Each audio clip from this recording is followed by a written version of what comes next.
Mas é preciso compreender, todavia, que a violência e a criminalidade que campeiam entre nós não são problemas novos.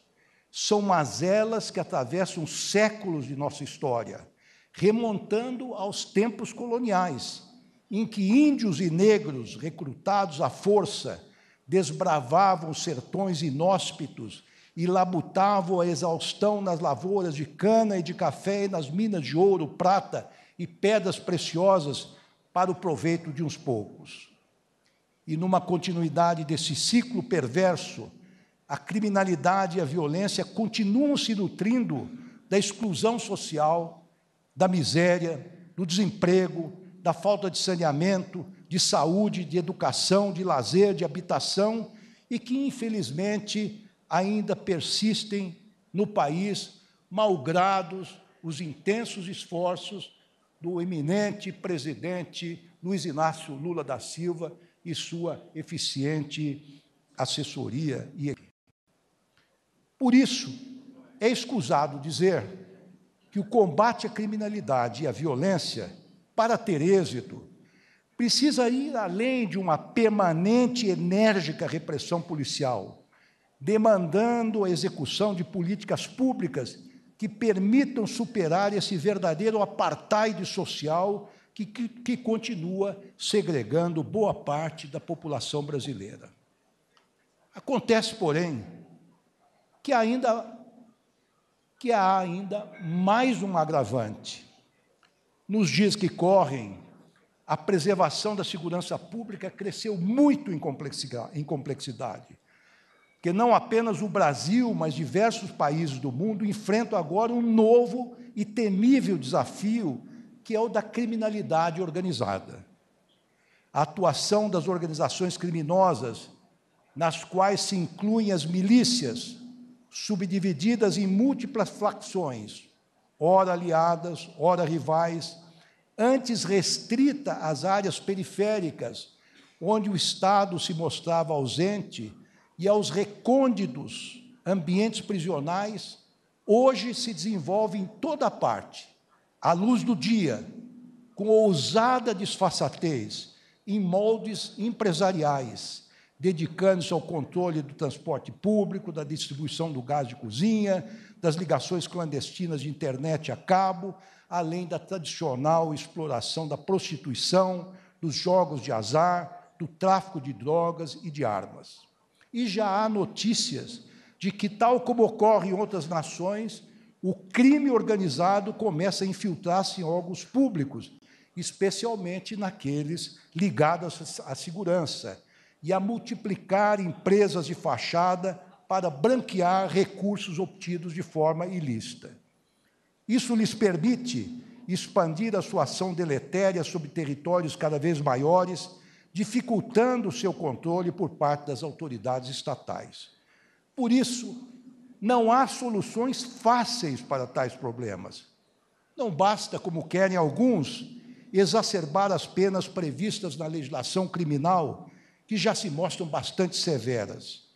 ou promover o encarceramento em massa de delinquentes, mesmo naqueles de menor potencial ofensivo. Também não adianta dificultar a progressão do regime prisional dos detentos, do fechado para o semiaberto e depois para o aberto, que constitui um importante instrumento de ressocialização. Tais medidas, se levadas a efeito, só aumentariam a tensão nos estabelecimentos prisionais e ampliariam o número de recrutados para as organizações criminosas. Penso que, para arrostar essas dificuldades, os caminhos já trilhados pelo meu antecessor, ministro Flávio Dino, revelam-se bastante promissores.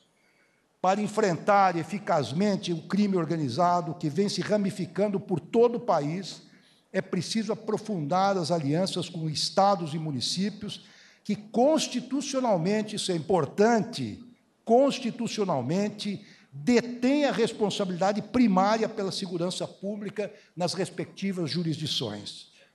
É preciso superar a fragmentação federativa e estabelecer um esforço nacional conjunto para neutralizar as lideranças das organizações criminosas e confiscar os seus ativos, porque elas não podem sobreviver sem recursos para custear os seus soldados e as suas operações. O Ministério da Justiça aprofundará o esforço de centralização de dados de inteligência coletados pela Polícia Federal, pela Polícia Rodoviária Federal, pelas Forças Armadas, que aqui estão representadas, para minha honra, pelas Polícias Civil e Militar dos estados, pelas guardas municipais, pelos agentes penitenciários, pelo Ministério Público, Dr. Paulo Gonet, e outros órgãos e entidades que possam contribuir para a identificação dos líderes criminosos, rastreando e bloqueando transações financeiras ligadas às suas organizações. E, para além de reunir informações dos organismos ligados à segurança pública, buscaremos integrar nesse esforço outras entidades que possam contribuir para a identificação de movimentações financeiras e patrimoniais que alimentam as estruturas criminosas, como a Receita Federal, o COAF, o CNJ, os tribunais de conta,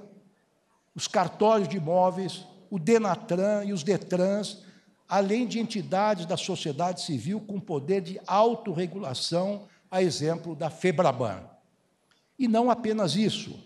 buscaremos informações junto às pessoas físicas e jurídicas mencionadas no artigo 9º da Lei de Lavagem de Dinheiro, especialmente as que atuem em setores ligados à área ambiental, ouro, madeira e gado, com o objetivo de elaborar estratégias para a identificação de infrações e infratores ligados ao crime organizado. E não é preciso dizer, todos me conhecem e conhecem os integrantes de minha equipe, que todas essas ações serão executadas com estrito respeito aos direitos e garantias fundamentais dos investigados e acusados, especialmente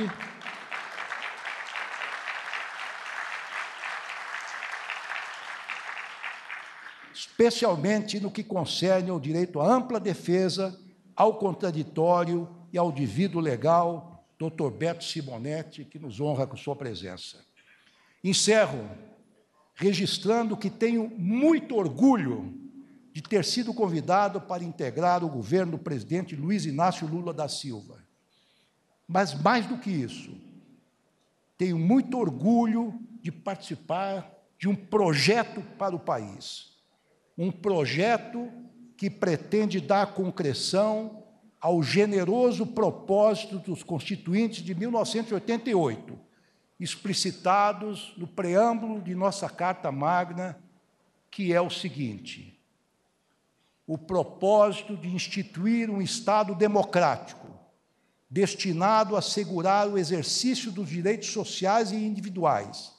a liberdade, a segurança, o bem-estar, o desenvolvimento, a igualdade e a justiça como valores supremos de uma sociedade fraterna, pluralista e sem preconceitos, fundada na harmonia social e comprometido na ordem interna e internacional com a solução pacífica das controvérsias. Muito obrigado.